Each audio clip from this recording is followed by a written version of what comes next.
mulai ya, kayak bisa diceritakan nggak Pak, kayak kondisi atau pengalaman masyarakat di sini dalam mendapatkan air bersih sebelum ada pompa ini? Ya, sebelumnya biasanya itu kalau pas musim kemarau itu kendalanya sering telat air, sering kekeringan. Belum lagi juga misal pun musim penghujan, terlebih baru mulai musim penghujan nih. Itu isunya ya ada isu itu ada limbah gitu. Karena di bagian hulu sana, hulu sungai ya, yang tentunya sungainya itu mengalir ke sawah juga ya, itu ada aktivitas pertambangan, tapi itu kan kita sebagai masyarakat awam juga nggak begitu tahu, mungkin hanya dengar-dengar saja isu gitu. Oke, setelah itu, setelah sistem pompa air dan alat penyaringan ini itu digunakan, kayak perubahan atau manfaat apa yang paling bakal terasa gitu untuk pertanian? Ya saya pikir itu positif sekali.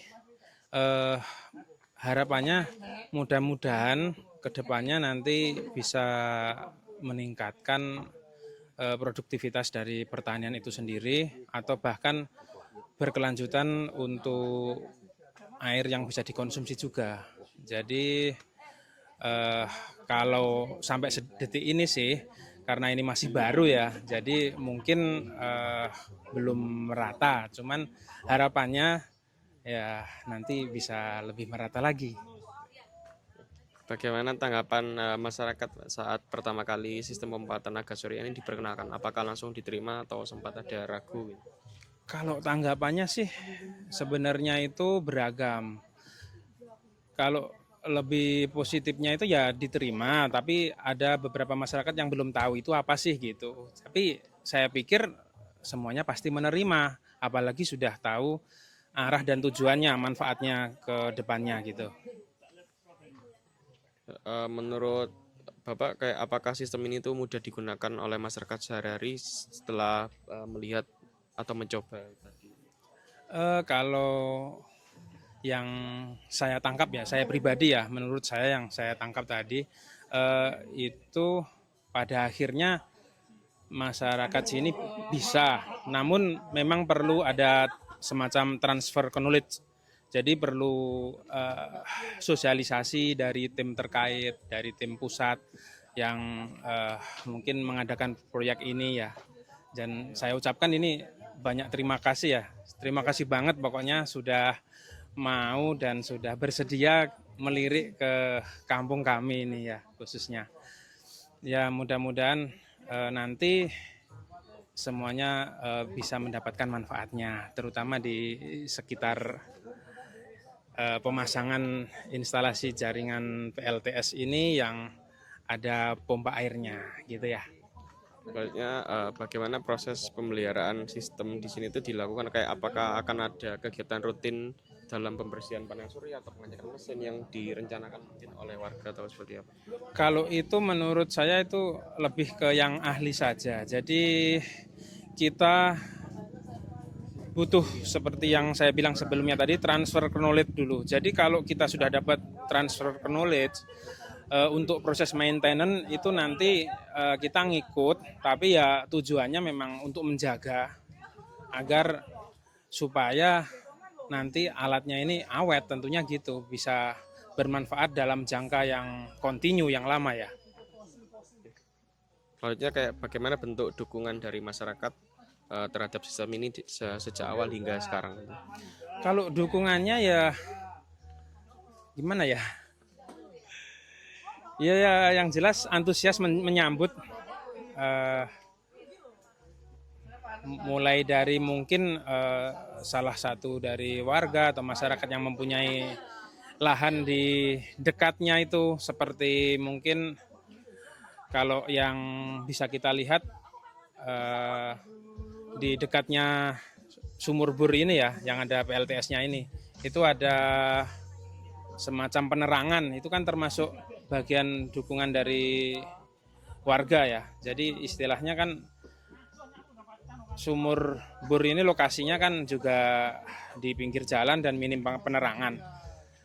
Kalau yang saya lihat langsung sih itu ada lampu, berarti kan antusiasnya warga sekitar itu bagus berarti dengan adanya ini. Selanjutnya menurut Bapak apa yang perlu dipersiapkan agar sistem ini terus berjalan dan bermanfaat dalam jangka panjang? Ya, semua warga terutama yang berkaitan langsung yaitu ya petani dan juga kelompok tani atau masyarakat yang sekitar tempat di mana alat ini dipasang ya, di mana proyek ini dipasang itu, saya harap nanti bisa kerjasamanya untuk merawat ya istilahnya, ya jangan malu-malu untuk tanya ke tim terkait supaya untuk transfer ke Nulit atau mungkin istilahnya itu belajar ya cara mengoperasikan alat. Tadi ya sempat dengar juga katanya ada yang berbasis IoT ya, itu kan ya Internet of Things, nggak tahu itu atau nanti ya mau dikendalikan lewat HP atau lewat tombol button atau apa. Nanti kayak gitu karena kita warga biasa ya, karena kita juga orang awam, tentunya harapannya nanti dapat pelatihan gitu ya supaya bisa dalam hal pengoperasian dan juga perawatan untuk continue selanjutnya gitu.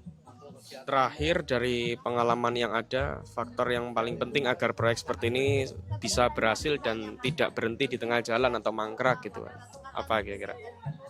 Kalau hubungannya sama tidak berhenti di jalan atau mangkrak itu kan tidak dipungkiri ya. Yang penting kan dari penyelenggara, tentunya kan dananya kan juga kan. Terus ya dukungan masyarakat. Ya kalau masyarakat sih sebenarnya kalau dukung ya mendukung. Tapi kan memang kita mengharapkan juga istilahnya itu dari tenaga ahlinya, dari dananya itu berjalan dengan lancar semuanya, tidak ada kendala gitu ya. Ya mungkin itu saja kalau dari saya pribadi. Harapannya bagaimana supaya proyek kayak gini selalu berjalan lancar ya. Istilahnya pertama pendanaan, yang kedua tim kerjanya. Jadi tim kerja dari apa ya, ini modelnya apa ya? Modelnya kemarin itu vendor ya atau nah itu saling bahu membahu lah, masyarakat pun juga mendukung lah gitu ya. Mungkin cukup itu aja ya.